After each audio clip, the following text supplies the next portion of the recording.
there's 51 slides in this presentation. I'm not so sure. I think I'll get through the whole presentation today, unless all of a sudden I fall over or something that there. But there's not a lot to this particular that there.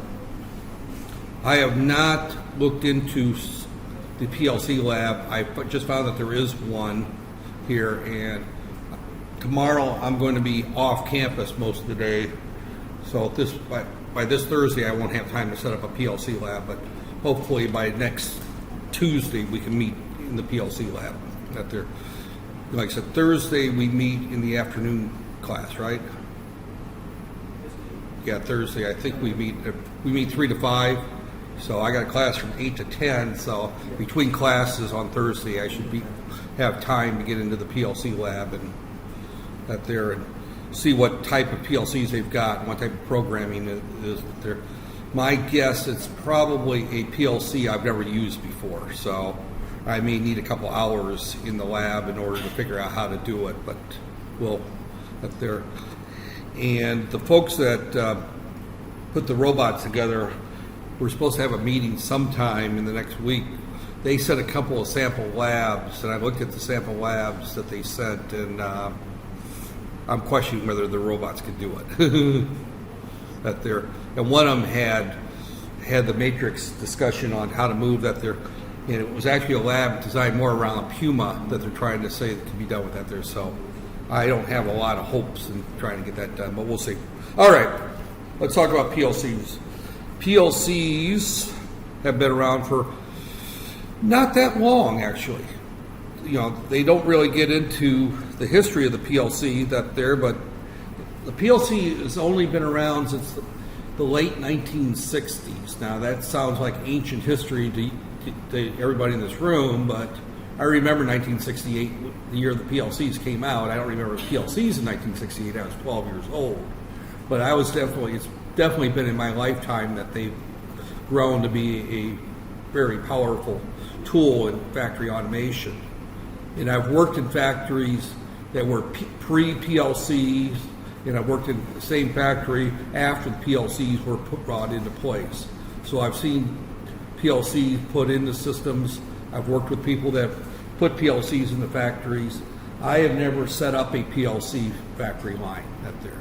That's not been one of the things I've done in life. So I cannot speak with ultimate authority on PLCs. I've done some tweaking on some programs off and on. I've taught a course on PLCs, but I have not done a full factory installation on a PLC, and I don't think anybody on this campus has either. So I'm probably as knowledgeable on Allen Bradley PLCs as you're going to find here on campus. That there, I've had a number of my graduates over the years that did PLC work upon graduation.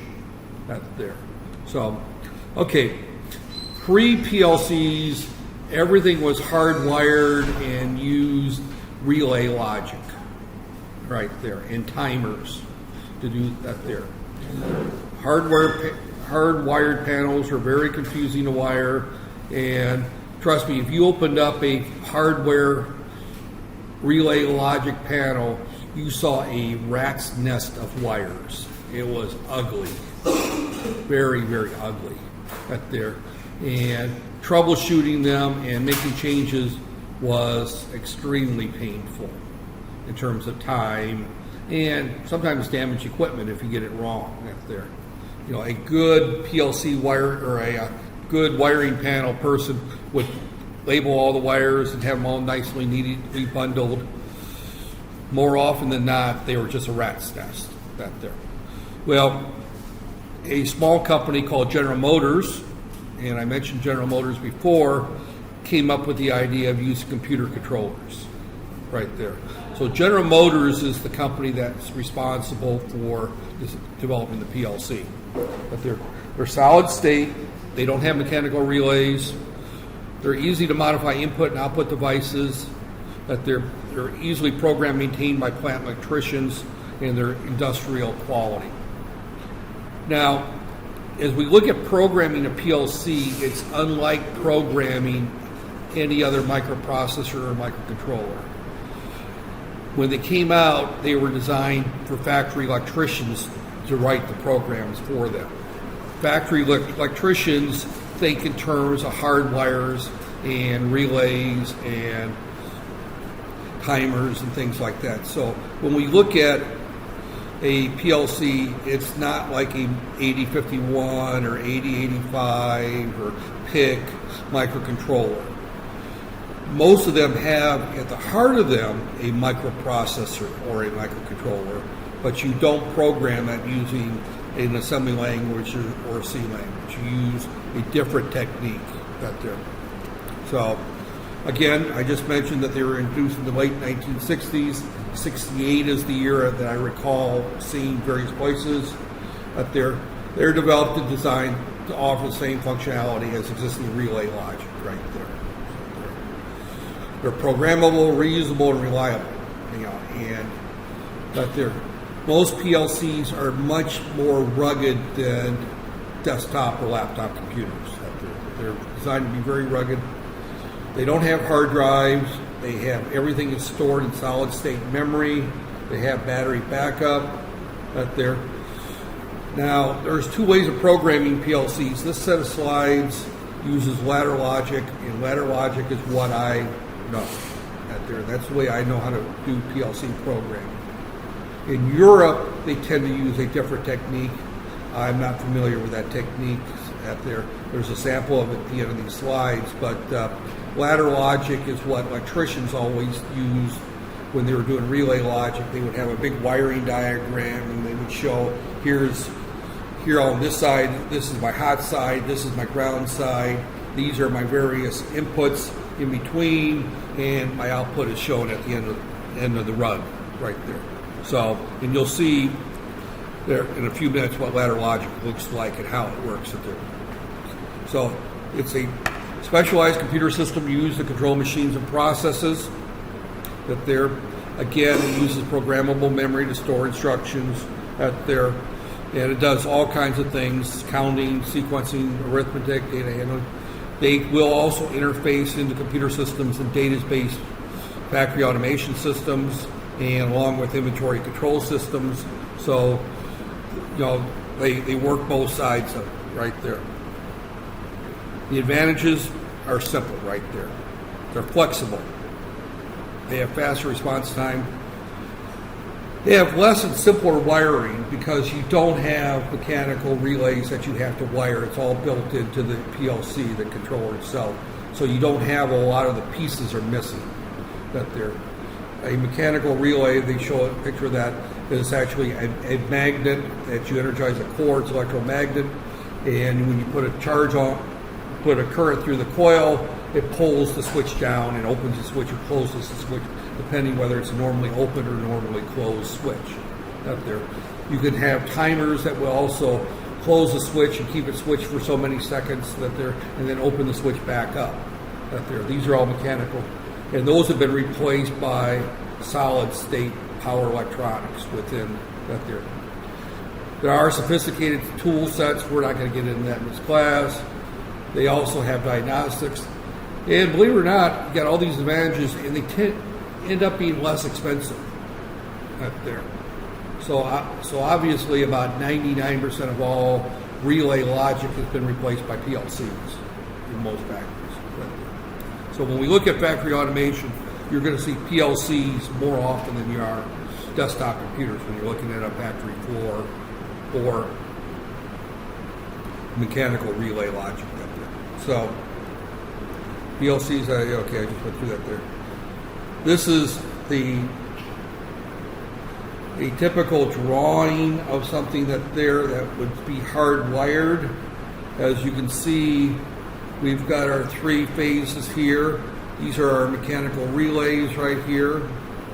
This is our ammeter right here to keep track of that there. These are our start button or stop button.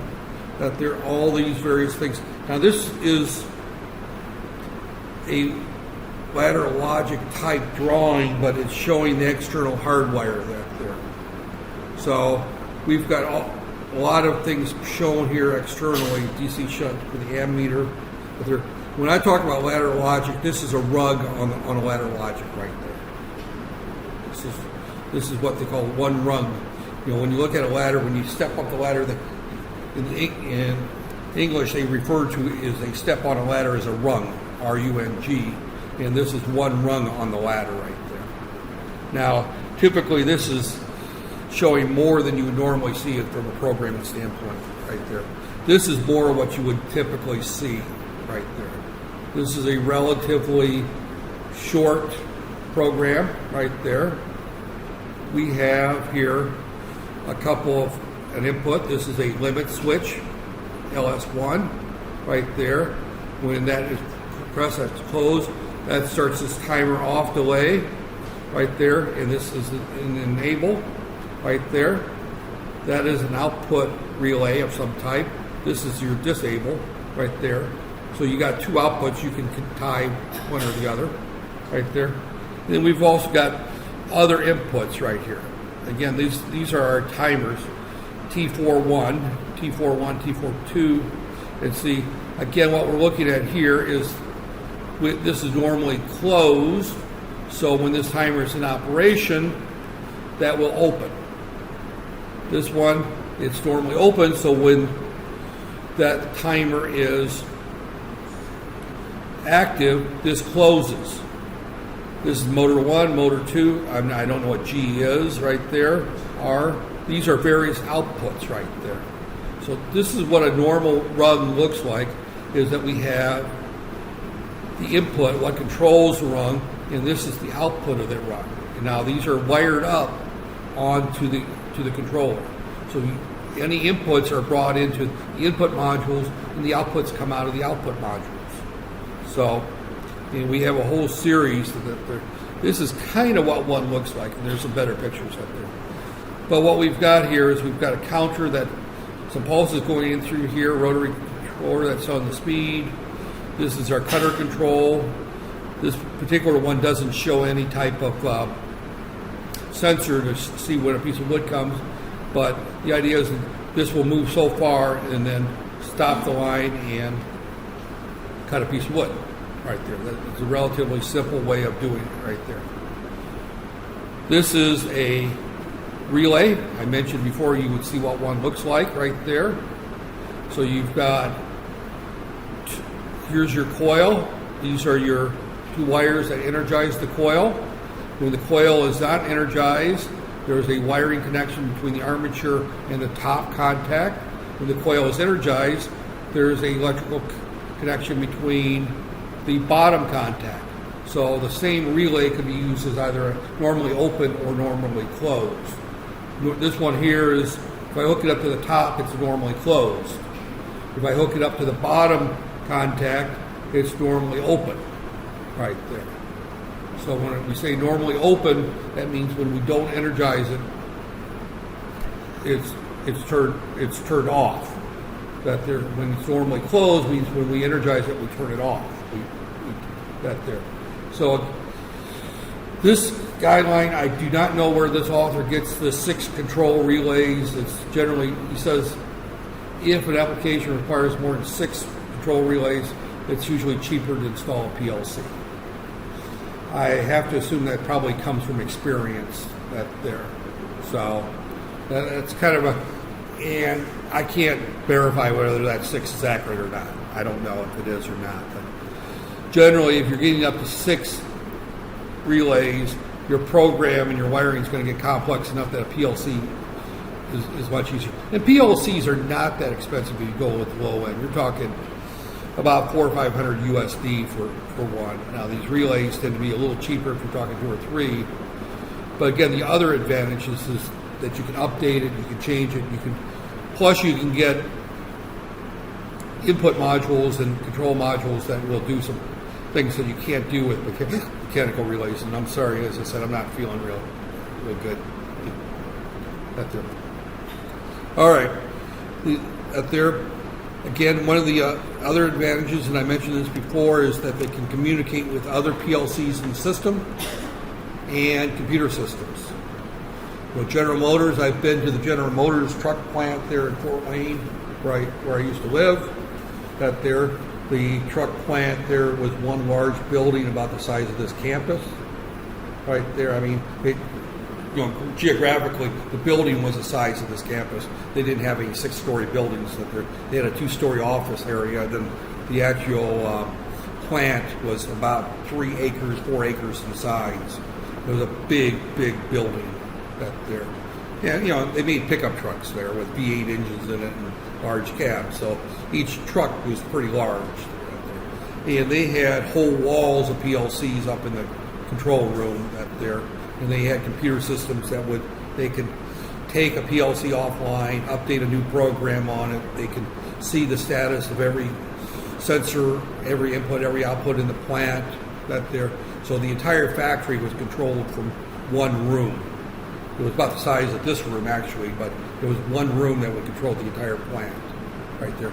And they had operators out on the floor to do other things, but the main assembly line was controlled from one central headquarters right there, completely automated right there. So, again, they had supervisory control where the computer would actually do that. Their data gathering, they would keep track of, if a part was rejected, in the plant, the PLC would, there'd be a camera on it, they would see what's going on, and they would eject it right there. Process, downloading up, all that's done right there. Here's a very simple one. This simply counts tea bags, is all it does right there. So PLCs can do things in thousandths of a second. It's a computer system right there. And it's much, much faster than mechanical systems. This is just using an optical sensor to count tea bags in a box. If it's the right number of tea bags in the box, it kicks the box, lets the box go through. I would assume in this particular case, if it's got the wrong number of tea bags, it would kick the box off to a side where it would not be packaged. We'll assume that this particular operation puts 24 tea bags in a box right there. So, this is typically an output module, what it would look like right there in terms of the wiring. You would have a common. You would have your voltage AC coming into it. So depending on if you're in Malaysia, that'd be your 240 volts AC. And this would be your common. And this would be your wiring to your output, your motor, your assembly line, or whatever you're wanting to control. And then there would be an output condition off and on light on the sensor itself. And you can monitor that from the control room. So you can see whether that there. So de-energize, again, these are your output modules right there. If that red LED is on, it means it's an on. If you're looking at the ladder logic or the program on the computer system, you would see 2 little green bars on each side saying that that's true. That there. And again, wiring, this is your wiring to your output right there. So, but that's basically what an output module. So it can be watched in real time as it executes to find and fix problems. So you can go through just like you can any other computer system with the IDE on the computer system, only instead of seeing code, you see the ladder logic right there. And you can see what the inputs are, and you can see what the output is. And if the PLC is showing that the output is high and your motor's not working, then you know your problems in your hardware in the facility. If your output should be high and it's not, then one of your sensors might be bad. You can see what your sensors are right there. If the sensors are all active and the output is still showing false, then there might be something wrong with the PLC itself, or it could be your code. But again, you can go through and see what's going on in real time right there. So this is the architecture. It looks just like a number of it's drawn, but there it looks again very much like a normal computer system. We have a program that's in memory. It's got an address in the program. Out there, we got data flowing around. We got our control buses there, and we got our real world out here with our input and output module. So again, we've got our CPU out there. So the heart of a PLC is a computer system. So this is typically the way most people will look at a PLC system right there. We have a series of input modules right there. They're optically isolated from the CPU. We have a series of output modules that again are isolated from the CPU. We have a power supply that goes in that. And then we've got our programming device, which can be either a handheld module that you take out on the floor with you and you program it on the floor, the factory floor, or you can program it through a desktop computer out there, and and then it's tied to a network and it's dropped in through an Ethernet cable typically, right there. So most large plants use computerized programming that there and Ethernet connections out to the individual PLCs. A smaller plant may actually design the program on a computer system, simulated, download that to a handheld programmer, and walk out to the plant and program it on the floor. Right there. I've done both. Right there. So, there. Okay, it's an open architecture, allows the system to be connected easily to other devices and programs. Most PLCs are designed to work with other PLCs by different companies. That there. The company I'm most familiar with is Allen Bradley. Allen Bradley is a big player in the PLC market in the U.S. They're headquartered out of Milwaukee, Wisconsin, where my parents lived for many years. So I've been to Allen Bradley's plant out there. They actually have a big clock in Milwaukee that's famous because it's the largest four-phase clock in the United States. There. It's a company that's been around for a long time. They also make resistors and capacitors and inductors, but it's a large company out there.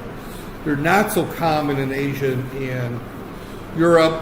The big player in Europe is Siemens out there, but there's other players in this market out there. So, but an open architecture, it basically means that they're allowed to talk to each other, that there are some systems that are closed or proprietary. If you're in the design space, setting up a plant, you want to try to avoid those, because if you use a proprietary PLC system, then that means you married into that company for indefinitely, because that particular PLC will not talk to other companies' PLCs. Right there. So, right there. You know, when we look at desktop computers, I look at Dell and what's the other ones out there, HP and all these Windows-based machines. Those are more open architectures. If I want to pop that cover off and put another hard drive in, I could. If I want to interface it, Apple tends to be more of a proprietary system. For example, if I want to add music to an Apple phone, I have to use iTunes, right? That's pretty much the only choice you've got if you've got Apple. If you've got an Android device, which is more of an open architecture, then I could just plug in my Android device and just copy the music into the music folder using Windows Explorer. Right there, at least all my Android devices look like an external hard drive when I plug it into a PC. Right there, which is one of the reasons I'm not an Apple fan, by the way. I realize that when we were trying to do the one lab, half the class had Apples, and Apple is a closed architecture, right there. So, right there. So in the PLC world, you've got the same issue, right there. So, right there. So note when working PLCs that are proprietary, be sure that any generic hardware software is compatible with your particular PLC, right there. So, okay, this shows typical in small PLCs. It comes in one package. That there, in other words, small PLCs typically is one little box. That's the entire PLC. This particular drawing shows all the inputs on the top and all the outputs on the bottom. Sometimes all the inputs are on the left and all the outputs are on the right. So what we're looking at here is that here we've got a couple of things. We've got a push button. I'm not sure what this is. A sensor. It looks like a thermocouple there. This is a limit switch, and you can get analog inputs and outputs. modules that there. You can have analog inputs and outputs that there.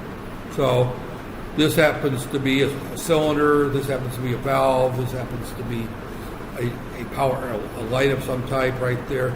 But again, what we're seeing here is the top is the inputs right there. The bottom is the outputs that there, and the PLC's in the middle right there. Larger ones, and this is what I'm more familiar with, is you would have different little modules, and there's a picture of it later on, but they slip into what they call a frame right there. This is the frame that would hang on the wall. This is the power supply, and this is the process module. So the processor looks like any of the other modules, and you can get different processor modules for the same frame right there. So depending on what type of, how complex your system needs to be, would determine what type of processor you would buy. And then you would have input modules and output modules. Then you can have analog modules. You can have all various types of modules that there, and they just plug in. And there's a bus that runs along that there where you can just plug various ones in. So you can pick and choose which modules you need that there. These tend to be a little bit more expensive if you're doing a small system, but they tend to be cheaper if you're doing a relatively large system that's got some specialty modules that you need that there. If you're building a plant, for example, a full plant, then you would almost always go with the modular I/O type. If you're doing just one process, then the integrated here, this is the fixed I/O. I call it an integrated system because it's all one box right there. And this is kind of a better showing of the modular right there. I call it a frame. He calls it a backplane right there. But here's the various connectors that there, and these just slide into the rack right there. Right there.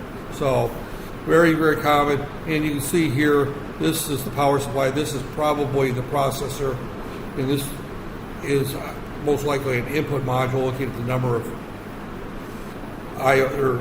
LEDs there, but I can't tell. It could be an output module. They have output modules with 32 outputs up there. So again, their power supply to the other modules plug in large PLCs that they're in large systems. Normally, you do not supply power that they're again. It all depends on the application that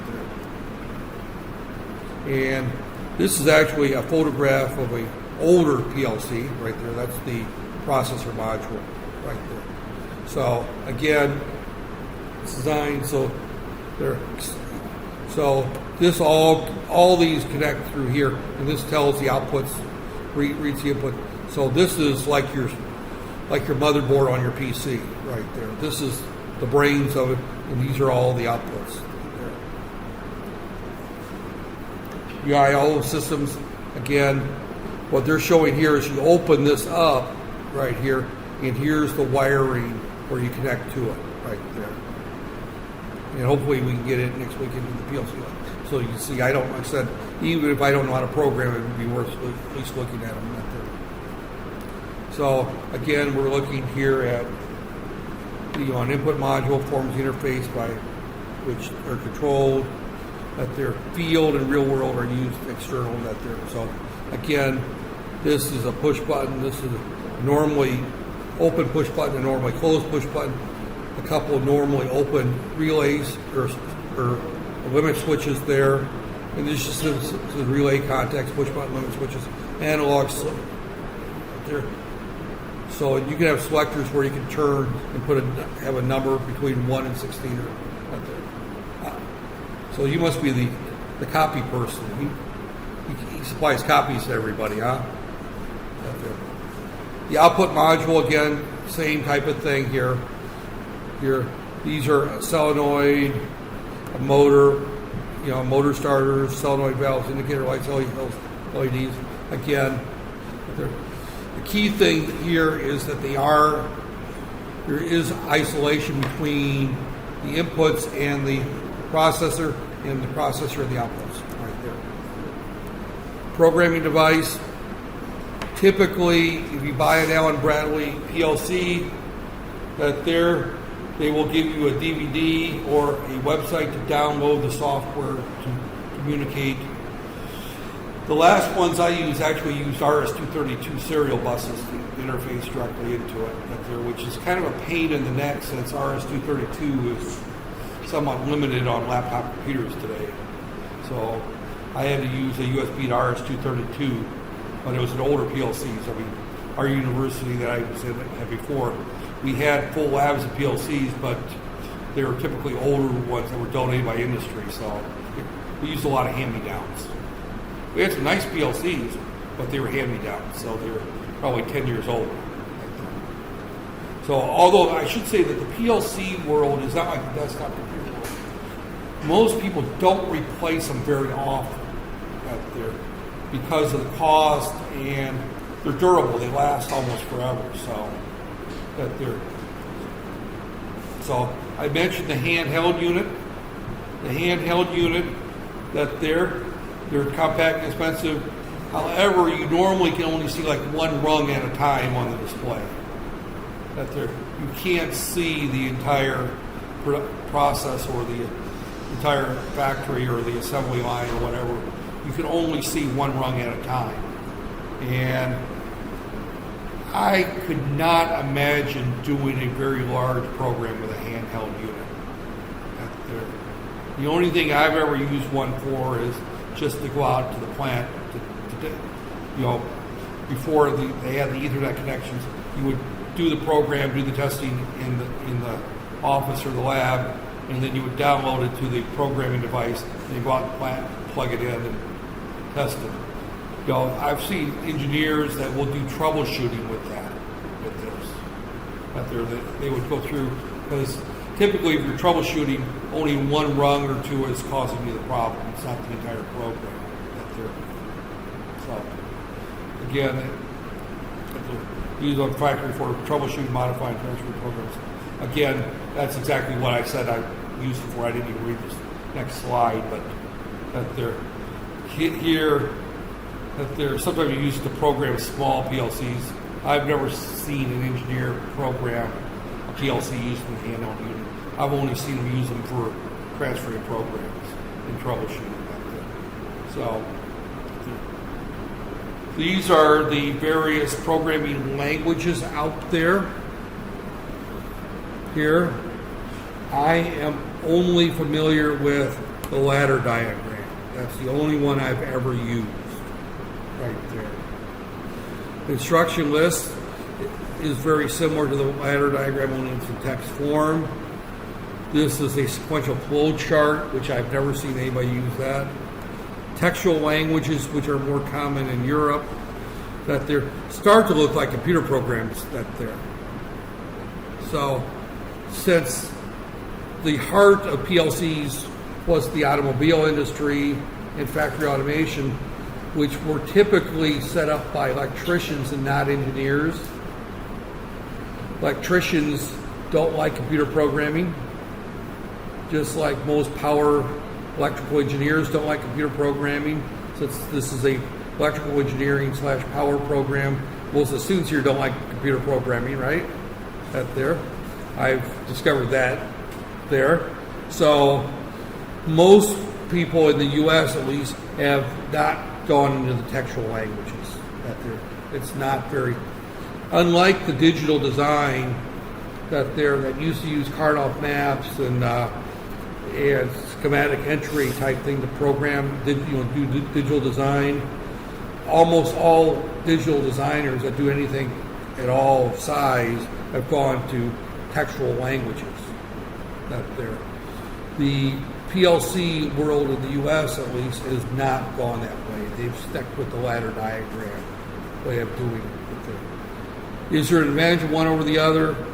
Probably. The textual design is probably more efficient once you become used to it, because my limited work in PLCs has always been just debugging something. I always had a ladder diagram to start with, and I have not done any designs from scratch other than for the academic use in the classroom.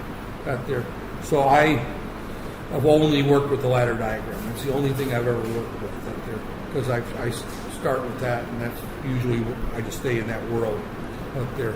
The instruction list is another one, but these are the various programming languages. There's 5 different ones right there. As I said, I'm only familiar with the ladder diagram. That's the only one I've ever used. And when I look at the plants that I've been around, I've never seen anybody use anything but the ladder diagram. From what I've read, the textual languages have taken off in parts of Europe, but not there. And one of the differences is that Europe and Asia tend to use more engineers in factory automation and plants. In the U.S., they tend to use more electricians. So, and an electrician in the U.S. is trained to a much lower theoretical level than an engineer would be. So, a lot of jobs that are done by engineers in Europe and Asia is done by a journeyman electrician that has had very little academic education. All their education has been short little workshops and then apprenticeship on the job. Another workshop, apprenticeship on the job. Right there. So it's usually a 2 or 3 year program during which they're working most of the time until they get their journeyman, electrician's license there. An electrician and an engineer are not the same. Right there. Income-wise, the electrician makes as much money in a country like the U.S. or Canada as an engineer might. But they tend to work strictly in a industrial setting right there, where engineers typically are more on the design side of product development right there. So when I look at PLCs in the U.S. and I see that they're using ladder logic, is because 90% of the time the person out there troubleshooting a problem is not an engineer.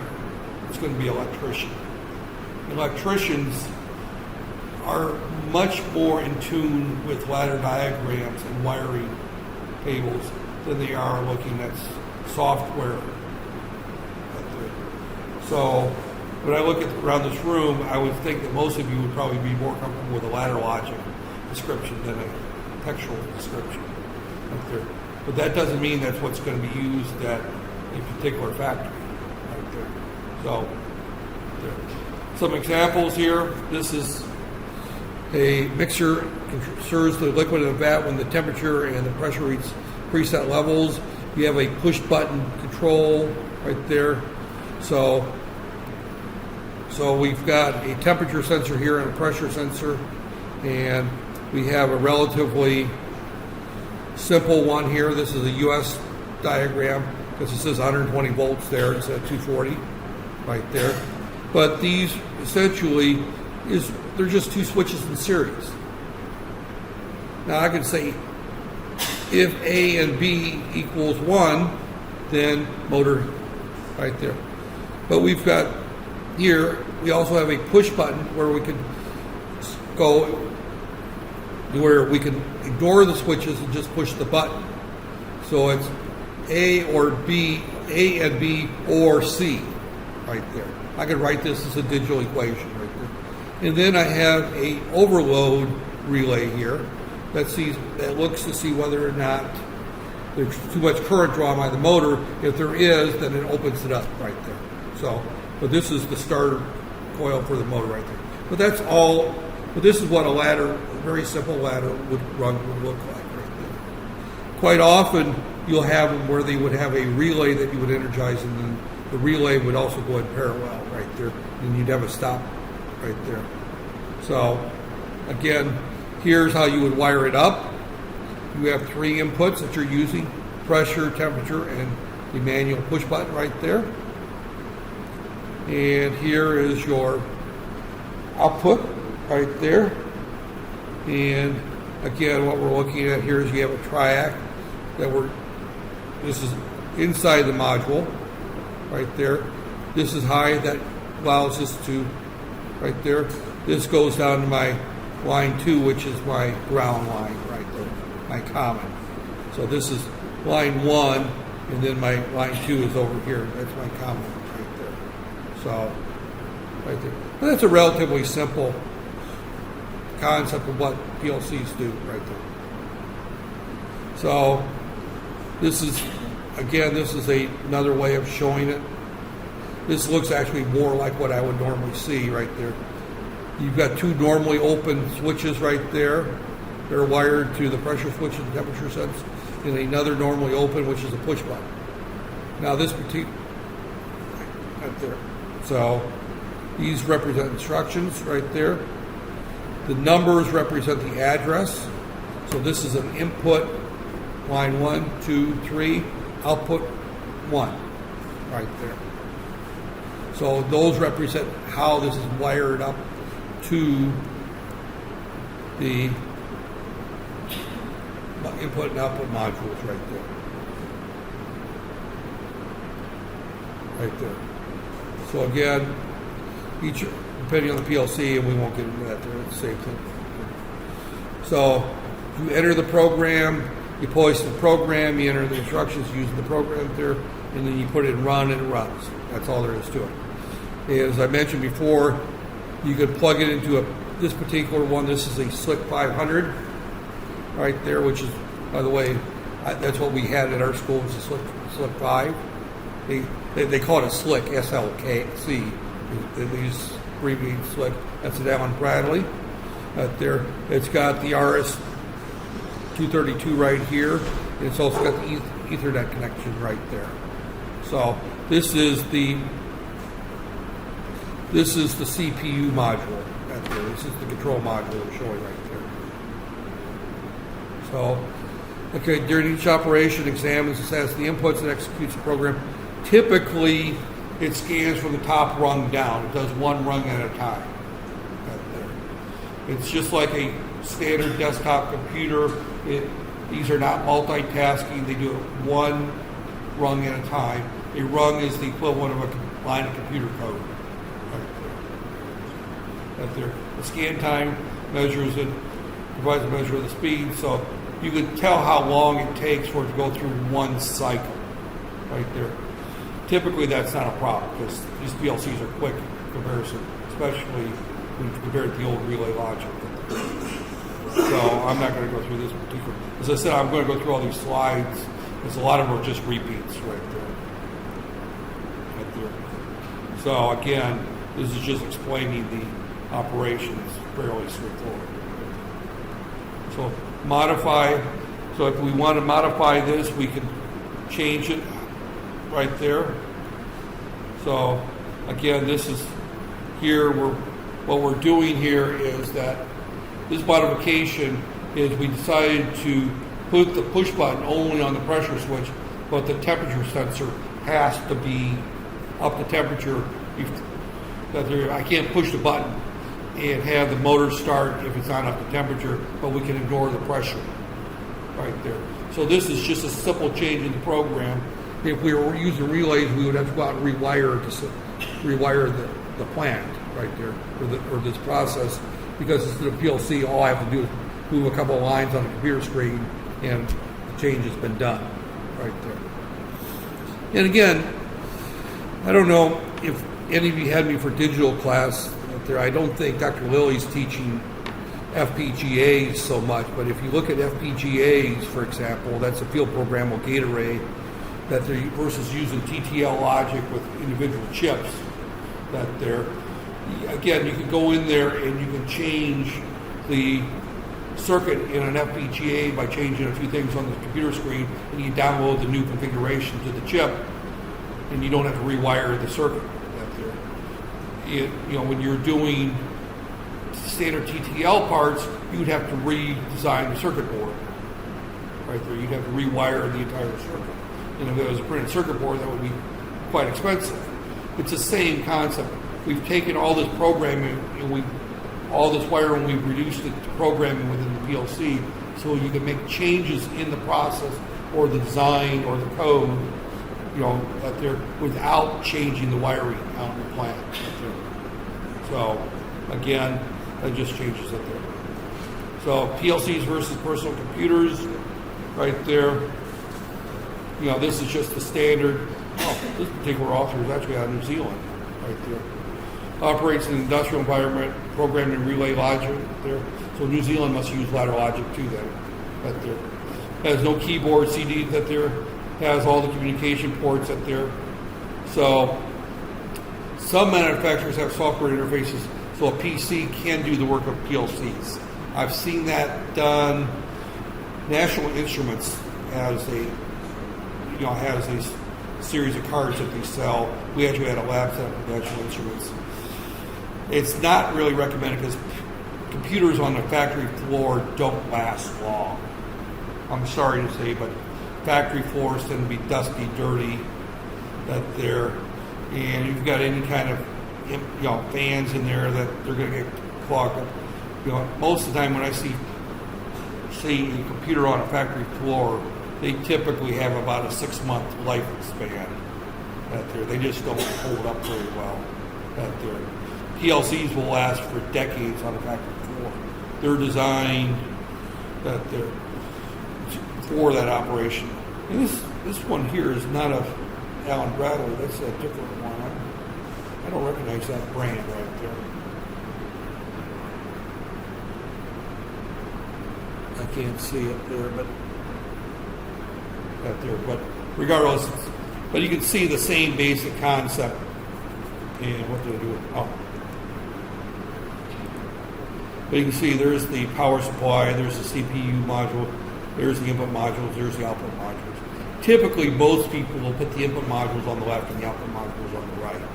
And then the wiring would be brought in from underneath and up into the cables. This is not showing it with the wiring done there. But the wiring, as you can see here, is under a door in the module. There is where the wiring is. And it comes up from underneath. So,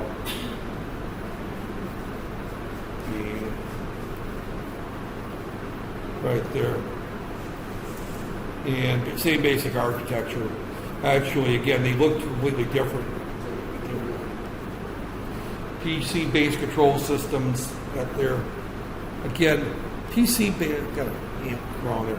A PC-based system is, I've seen them, they actually become popular to a degree in 3D printing because PLCs just don't have the computing horsepower for 3D printing. Is where I've seen it more out there. And some CNC machines are using that. This is a CNC machine that actually that may actually be a circuit board milling machine out there, but this is out there. So there are some pieces of equipment that use desktop computer control out there. You rarely see PC controlling automated factories. You'll see them controlling one piece of equipment right there. And here we're talking about a PC that is tied to this particular milling machine right there. And we got into the size. This is the Nano PLC. You can see how small that is right there. It looks like it's got 8 inputs, 8 outputs, something like that there. This one says up to 16 I/O pins, which I said 8 and 8 up there. The micro, these are the integrated ones that I talked about.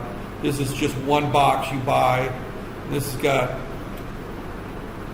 16 typically right there. These are fixed I/O, you can't vary that there. The Allen Bradley 6500 will handle up to 960 I/O ports up there. That's a big PLC. The PLC 5 handles several thousand right there. So you can see how big some of these get. They can be quite large. And when you're looking at something like the Slick 500, which is what I'm used to working with, that can do a fair, 960 I/O pins is quite a bit. Now we didn't have that many on ours in our labs. I think we had about 128 inputs and about 32 outputs or something like that. Our labs weren't that complicated, it's an academic program. How complicated can you get on a course on just PLCs? But there, you can get there. So, right there. Instructions. These are the various types of instructions. We'll get into more detail, especially if we can get into the lab and actually do some programming right there. But as you can see, we've got normally open, normally close. This is an output relay. These are various types of, there we got bits, timers, compares, compute math. We got all kinds of selections that there. Examine a bit for an on, examine a bit off, turn a bit on, latch a bit, unlatch a bit. These are typically programming for if you're going to do text-based right there. So I'm not familiar with these instructions right there. Again, we're looking at typical PLC program. Here we got condition, and output right here. This could be another type of instruction right there, motor. This is another way of doing it. Function block incident where you're doing, like this here. This is the way I'm familiar with doing it right there, the ladder logic. These are just two different programming modes right there. And that, I think, wraps up my slides. So instead, I was going to go through these slides relatively quick. But there, and as I mentioned before class, now my throat's starting to bother me. So I'm hoping I'm not getting what my wife had. She was down for a full week, so right there. So that was a short class. Right there. I think I talked quickly today too. Was I talking faster than normal? No. Okay. All right.